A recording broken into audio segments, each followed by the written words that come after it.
चालाक लोमड़ी और कौवा।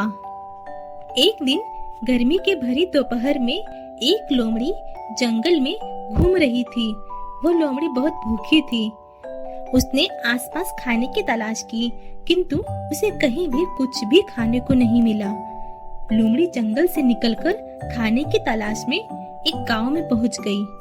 चूंकि लोमड़ी बहुत समय से चल रही थी, इसलिए वह थक गई और वह एक पेड़ के नीचे बैठ गई। उसी समय एक कौवा कहीं से एक रोटी का टुकड़ा अपनी चोंच में दबाकर लाया और उसी पेड़ पर बैठकर रोटी का टुकड़ा खाने लगा।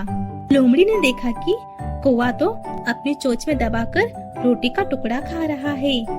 रोटी के टुकड़े को देखकर लोमड़ी के मुंह में पानी आ गया और वह कौवे से रोटी का टुकड़ा छीनने की तरकीब सोचने लगी।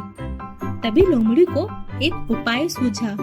उस चालाक लोमड़ी ने बड़ी चालाकी से कौवे की ओर देखकर कहा, वाह वाह कौवा भाई, तुम तो बहुत मीठा गाती हो। मुझे भी अपनी मधुर आवाज में कोई गाना गाकर सुनाओ ना। अपनी तारीफ सुनकर कौवा फूले नहीं समाया और वह बहुत खुश हो गया। लेकिन अपनी चोंच में रोटी का टुकड़ा दबा होने के कारण वह कुछ नहीं बोला।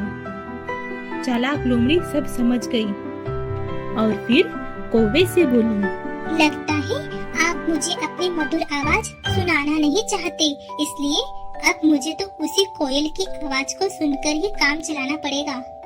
इतना कहकर लोमड़ी वहाँ से जाने का बहाना करते हुए जाने लगी। कौवे को लगा अगर उसने गाना नहीं गाया तो लोमड़ी उसके मधुर आवाज में गाना सुने बगैर सच में चली जाएगी।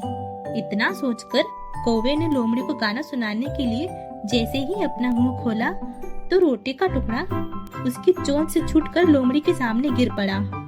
चालाक लोमड़ी ने झट से रोटी का टुकड़ा उठाई और दौड़ते हुए वहां से भाग गई और वह बेचारा कौवा दूर भागते हुए लोमड़ी को देखता रहा। सीख, इस कहानी से हमें यह सीख मिलती है कि बुद्धिमानी और अच्छे से सोच समझकर कोई भी काम बड़ी ही आसानी से किया जा सकता है। साथ ही हमें झूठी तारीफ करने वालों से दूर रहना चाहिए। Thanks for watching. Kindly like, subscribe and share.